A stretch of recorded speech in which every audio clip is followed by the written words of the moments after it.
activité. Le 21 janvier dernier, un bébé orang-outan a vu le jour au zoo d'Amnéville. C'est une naissance de plus après celle, en début d'année également, d'un bébé rhinocéros. René Caïm et Stéphane Tuchet sont allés rencontrer les familles.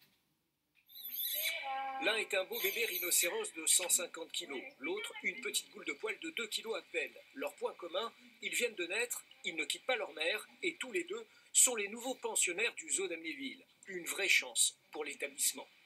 D'abord pour les équipes, c'est la joie de voir la naissance d'un petit arriver comme ça au cœur de l'hiver.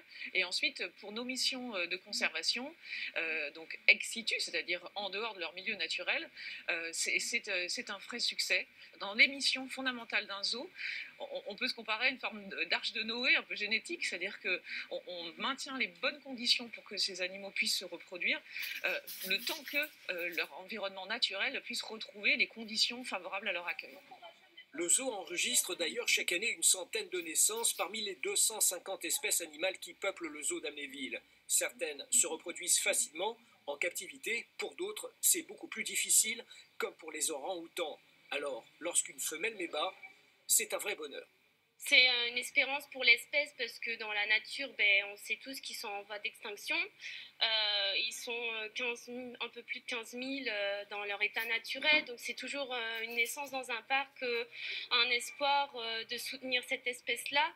Et c'est le rôle des parcs zoologiques aussi de sensibiliser les visiteurs.